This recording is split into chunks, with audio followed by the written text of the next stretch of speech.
E aí, povo de Deus, tudo bom? Paz e graça, passando aqui para dizer para vocês que a nossa aula de hoje é uma aula muito importante sobre o cordão dourado a partir de Gênesis 3,15, o proto-evangelho. Confere aí a nossa aula de hoje.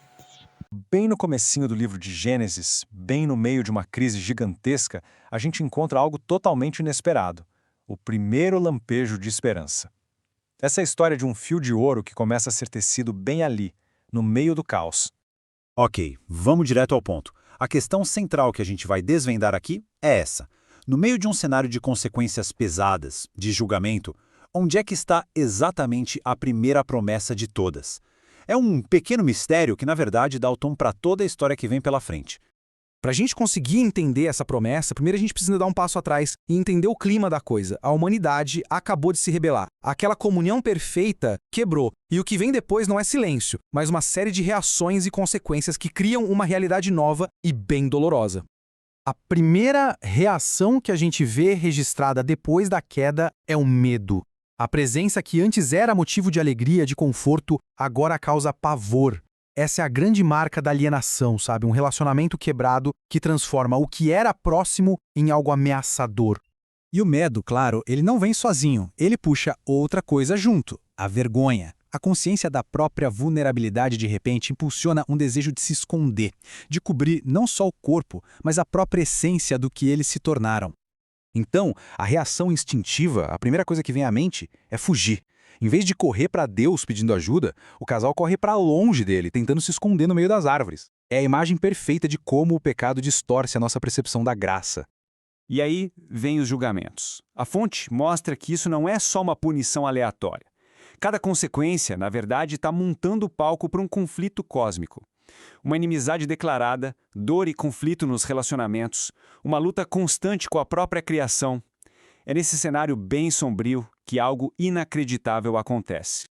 Agora a gente vai mudar um pouco o foco. Vamos sair do julgamento e procurar pela esperança. Porque é exatamente dentro de uma sentença de condenação, uma frase dirigida à serpente, que a gente encontra o primeiro anúncio de redenção da história. Esse momento tem um nome até meio técnico: proto-evangelho.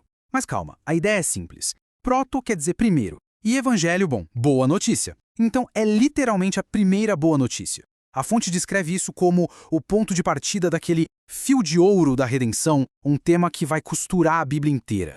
O que é fascinante aqui é o contraste. De um lado, o juízo divino é real e severo, maldições, consequências, o banimento do jardim, mas ao mesmo tempo, no mesmíssimo momento, a graça divina está agindo. E Yahvé vai atrás deles, coloca uma promessa no meio da condenação e até faz roupas para eles num gesto de cuidado.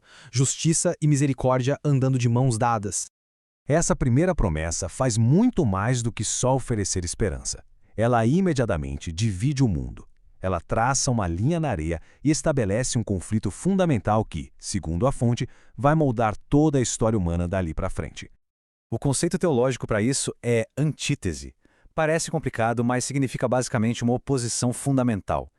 É o próprio Deus declarando que vai existir uma inimizade, uma hostilidade permanente entre duas linhagens espirituais. Não é uma trégua, é uma guerra declarada. E isso nos leva à ideia de dois reinos. A fonte descreve isso de uma forma muito interessante. De um lado, o reino soberano, que é legítimo, criativo, baseado na verdade. Do outro, o reino parasita, que não cria absolutamente nada, mas que só existe para distorcer e se opor àquilo que é bom. E olha, esse conflito não fica só no plano das ideias, não. Ele se torna brutal e mortal já na geração seguinte, como a gente vê nesses 3 passos. A história de Caim e Abel é a primeira e trágica manifestação dessa antítese. A rejeição de uma oferta leva ao primeiro assassinato. A guerra espiritual vira uma guerra de sangue. Então, o que parecia ser só uma tragédia de família é, na verdade, a primeira batalha de uma guerra muito, mas muito maior. Vamos ampliar um pouco a nossa visão para enxergar a escala cósmica desse conflito. Este slide aqui desenha o cenário perfeitamente. Dá uma olhada nas linhas de batalha. No nível cósmico, lá em cima, a disputa entre Yahweh e Satanás. Mas aqui embaixo, na arena da história humana, essa guerra é travada entre a semente da mulher e a semente da serpente. Toda a história, de Gênesis em diante, pode ser vista por essa lente. Mas esse conflito, por mais longo e doloroso que ele seja, não foi feito para ser um empate eterno. A promessa original, lá do comecinho, não trazia só a declaração de guerra, ela já antecipava o resultado final. E aqui está o ponto-chave, a conclusão da fonte. É crucial. A promessa não é só sobre lutar, é sobre vencer. Aquele fio de ouro não leva a um beco sem saída. Ele leva a um triunfo decisivo. No final, a semente da mulher vai prevalecer. Porém, a fonte também lembra de um detalhe vital. Essa vitória não vem fácil, não é de graça. O sofrimento é apresentado como parte do pacote, parte integral dessa jornada de redenção. Desde a dor da mulher até a dor do Messias, sofrimento e vitória estão profundamente ligados nessa história.